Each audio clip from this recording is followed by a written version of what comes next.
Hello everyone, this is Suman Mehta and today we are going the content that is the Declaration of Rights for Women and Abolition of Slavery. Full type of concept we will consider here. The source F, some of the basic rights set forth in Olymp the Gouge declaration means आपको पहले video में मैंने बताया था Olymp the गूज जो है एक revolutionary women थी ड्यूरिंग द फ्रेंच रेवोल्यूशन और उसने अपने नेचुरल राइट्स के लिए यानी वीमेन कैटेगरी के राइट्स के लिए पहली बार आवाज़ उठाई थी और उसने जो है क्वीन और नेशनल असेंबली के मेंबर्स को अपना प्रपोजल भी भेजा था। तो फर्स्ट जो है बेटा उसने लिखा है वीमेन इज बोर्न फ्री, औरत क्या है स्वतंत्र रूप से पैदा होती है and remains equal to man in rights, और उसे भी समान रूप से अधिकार मिलने चाहिए जैसे मेल कैटेगरी को दिए जाते हैं। Second, the goal of all political association is the preservation of the natural rights of women and man. किसी भी देश की राजनीतिक संस्था यानी सरकार की मेन ड्यूटी है कि वो वहाँ रहने वाले मैन वीमेन के जो नेचुरल राइट्स हैं उन्हें प्रिजर्व करे, उन्हें सुरक्षित बनाए यानी उनकी सुरक्षा करे, उनके अधिकार उनको इस्तेमाल करने दे।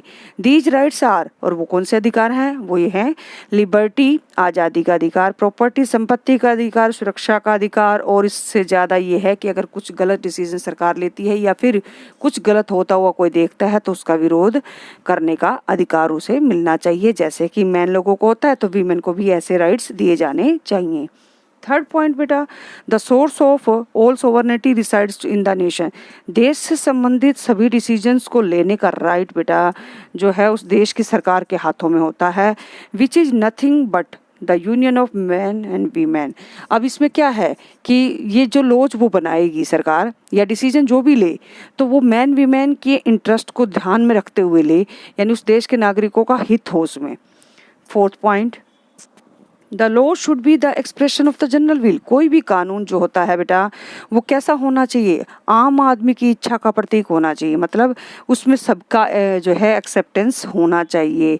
All female and male citizen should have a से।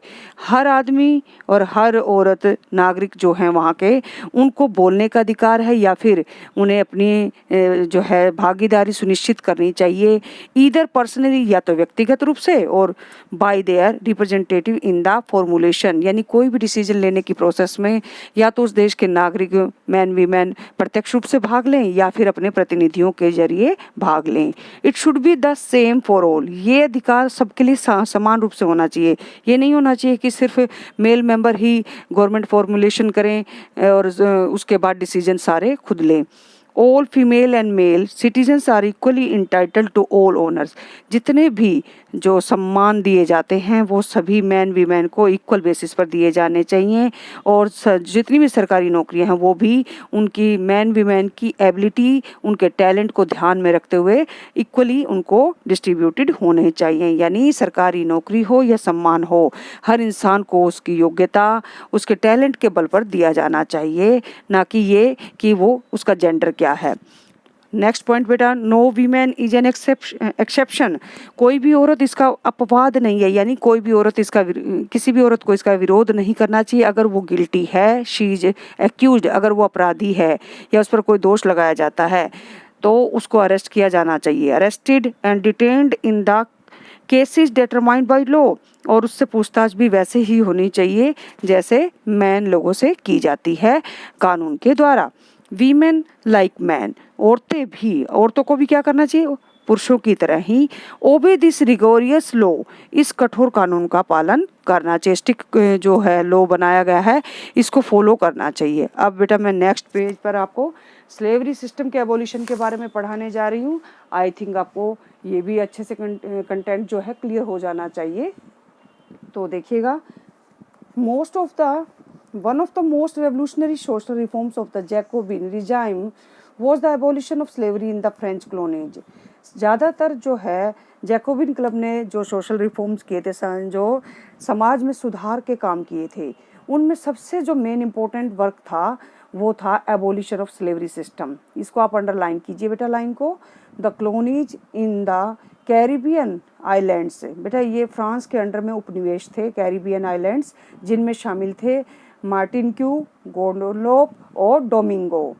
गोडलोप जो और सैन डोमिंगो, ये 3 ऐसे आप कह सकते हैं उनके एरियाज थे जहाँ पर 4 मेजर जो है क्रॉप्स ग्रो करवाई जाती थी, जो जिसकी इंटरनेशनल मार्केट में काफ़ी डिमांड थी। और इसमें कौन सी कमोडिटीज़ थी? कमोडिटीज़ मीन्स जो आप ये कह सकते हो थिंग या फिर क्रॉप। टोबैको तंबाकू, इंडिगो नील, शुगर केन एंड कॉफ़ी, ये 4 ऐसी क्रॉप्स थी बेटा जिसकी इंटरनेशनल मार्केट में बहुत ज़्यादा डिमांड थी और जिसको ग्रो करवाने के लिए इन कॉलोनीज में स्पेशली स्लेव ट्रेड कंडक्ट किया जाता था, यानी स्लेव्स को लाया जाता था। क्यों लाया जाता था, ये एक मेजर क्वेश्चन बनेगा, आप इसको लर्न कीजिएगा। But the reluctance of European to go, क्योंकि यूरोपियन लोग वहाँ पर जाना पसंद नहीं करते थे। कहाँ पर जाना पसंद नहीं करते थे? Work in distant and unfamiliar lands, ऐसी ज़मीन जिससे वो परिचित नहीं है, यानी दूर दराज की वो जगह जिसको वो जानते नहीं हैं, ऐसी जगह पर वो लेबर करना पसंद नहीं करते थे। इसीलिए लेबर की शॉर्टेज हुई प्लांटेशंस पर, यानी बागानों के अंदर, और जिसको पूरा करने के लिए आगे ट्रायंगुलर स्लेव ट्रेड को कंडक्ट किया गया यूरोप, अफ्रीका और यहाँ पर अमेरिका के बीच में। आप इस लाइन को भी अंडरलाइन कीजिएगा बेटा कि ट्रायंगुलर स्लेव ट्रेड, त्रिकोणीय दास व्यापार कंडक्ट किया गया, यानी शुरू किया गया। कब हुआ? यूरोप, अफ्रीका और अमेरिका में ये शुरू हुआ था बेटा 17th सेंचुरी में। The slave trade began in the 17th century, इसको भी आप अंडरलाइन करते चलिए। French merchants sailed from the ports of Bordeaux और Nantes to the African coast. यहाँ के फ्रांसीसी जो व्यापारी थे बेटा, वो बोर्डोक्स और नैंटीज वाले जो बंदरगाह थे यानी पोर्ट्स थे, उनसे अफ्रीका के कोस्ट पर जाया करते थे। इन यहाँ से अपने बोट्स और शिप्स को लेकर वो अफ्रीकन कोस्ट पर जाते, वेयर दे बोट स्लेव्स, जहाँ वो अपने वहाँ से लोकल चीफ्टेंस का मीनिंग है यहाँ पर वहाँ के स्थानीय जो मुखिया लोग होते थे अफ्रीका के, तो उनसे वो स्लेव्स को परचेज करते।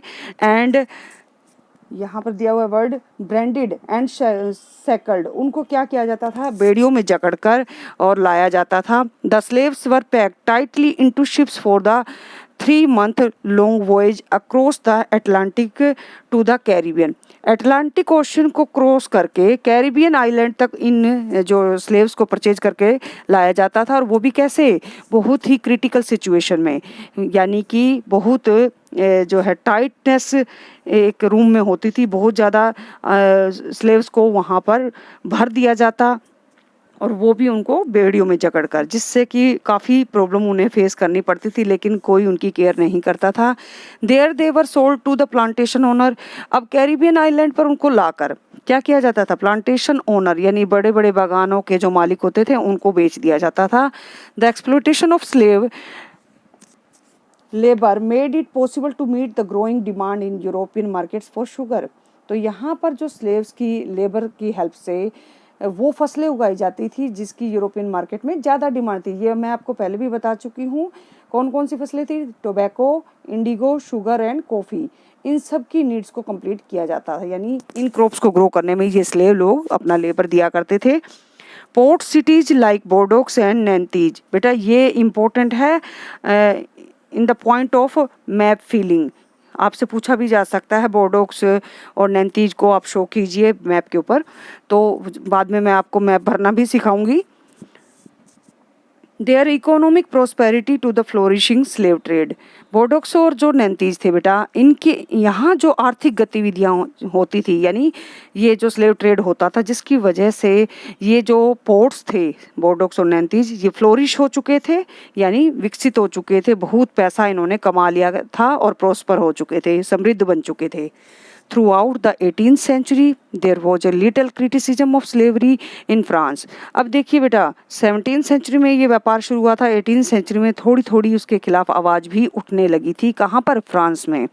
नेशनल असेंबली जो उस टाइम बनाई गई थी, उसमें लंबी बहस भी हुई इस बात को लेकर कि अगर राइट्स ऑफ मैन सबको दिए गए हैं तो फ्रेंच सब्जेक्ट यानी पूरी पूरी जो फ्रांस की जनता है उसको दिए गए हैं, तो क्या स्लेव्स या कॉलोनीज उसमें शामिल नहीं है? तो उन्हें भी ये अधिकार मिलना चाहिए, उनको भी आज़ादी से जीवन जीने का अधिकार मिलना चाहिए। लेकिन क्या हुआ?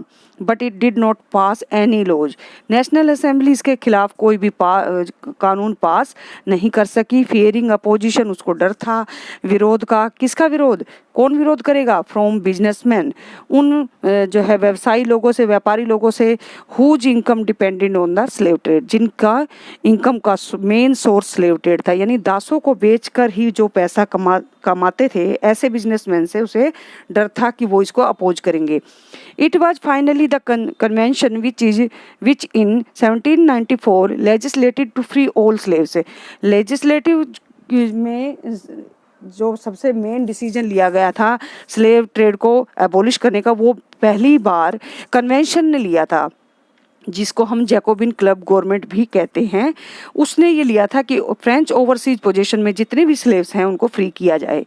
तो यानी कि आप देख सकते हैं 1792 के बाद वाला जो पीरियड है और 94 तक जो पीरियड चला, उसमें स्लेव ट्रेड को अबॉलिश कर दिया गया था, लेकिन ये कुछ टाइम के लिए था। This however turn out to be the in short term measures. 10 years later Napoleon reintroduce slavery. थोड़े टाइम के लिए ही ये उपाय किया गया था, क्योंकि बाद में जब नेपोलियन आया पावर में तो उसने स्लेवरी को री इंट्रोड्यूस कर दिया, यानी स्लेवरी दास प्रथा को फिर से शुरू कर दिया। Plantation owners understood their freedom as including the right to enslave African negroes in pursuit of their economic interest. अब ये जो प्लांटेशन ओनर थे, बागानों के जो मालिक थे, वो ये समझते थे कि उनकी आज़ादी का मतलब क्या हो जाएगा कि जो ये अफ्रीकन निग्रोज हैं ये अपने इकोनॉमिक इंटरेस्ट को फुलफिल करने लग जाएंगे, यानी इनके खुद के व्यापारियों के जो आर्थिक हित हैं उनको नेग्लेक्ट करने लग जाएंगे, उनको अवॉइड करेंगे और वो फिर चले जाएंगे अपनी जगह पर, या फिर वो उनकी बात नहीं मानेंगे, जिससे कि उन्हें काफ़ी लॉस हो जाएगा। तो उन्होंने नेपोलियन को रिक्वेस्ट की थी कि ये स्लेव ट्रेड दोबारा री इंट्रोड्यूस किया जाए। Slavery was finally abolished in French colonies in 1848। Finally जो है यानी कि अंत में फ्रांस के अंदर स्लेवरी सिस्टम पूरी तरह से बंद कर दिया गया था, ख़त्म कर दिया गया था। वो था 1848 का पीरियड, जब यहाँ पर एक रेवोल्यूशन हुई और यहाँ पर रिपब्लिक गवर्नमेंट का फॉर्मेशन हुआ था। तो अब मैं कुछ टर्म आपको इसमें डिस्क्राइब करने जा रही हूँ। न्यू वर्ड्स हैं। निग्रोज। निग्रोज बेटा टर्म जो है वो एक indigenous people of Africa that are residing in the south of the Sahara desert. जो सहारा डेजर्ट के साउथ डायरेक्शन में रहते हैं उन इंडिजीनियस पीपल को हम निग्रोज कहते हैं। It is a derogatory term not in common use any longer. हालांकि आजकल इस टर्म को ज़्यादा इस्तेमाल नहीं किया जाता, क्योंकि ये पार्शियलिटी या डिस्क्रिमिनेशन को शो करता है। इमेन्यूसिपेशन का मीनिंग होता है द एक्ट ऑफ फ्रीइंग, यानी आज़ाद होने के कार्य, यानी किसी को आज़ादी दिलाने की जो प्रक्रिया होती है उसे हम इमेन्यूसिपेशन यानी किसी चीज़ का खात्मा या फिर आज़ादी को लाना, इस टाइप से लेते हैं। नेक्स्ट बेटा जो टॉपिक है हमारा है the revolution and everyday life, जिसको बेटा मैं अगली वीडियो में आपको समझाऊंगी। तो आई थिंक आपको यहाँ तक चैप्टर कंप्लीट समझ आ गया होगा। और अब हम जो है बात करते हैं होमवर्क की। तो होमवर्क में बेटा आपने क्या करना है, इस चैप्टर को थ्रू आउट द रीड करना है और डिफ़िकल्ट वर्ड्स के मीनिंग भी लिखते जाना है। साथ साथ आपने नोट्स भी क्रिएट करने हैं, और अगर इन बिटवीन क्वेश्चन आंसर जो मैंने डिस्क्राइब किए हैं बीच बीच में, वो आप उसको भी लर्न करेंगे। Thank you.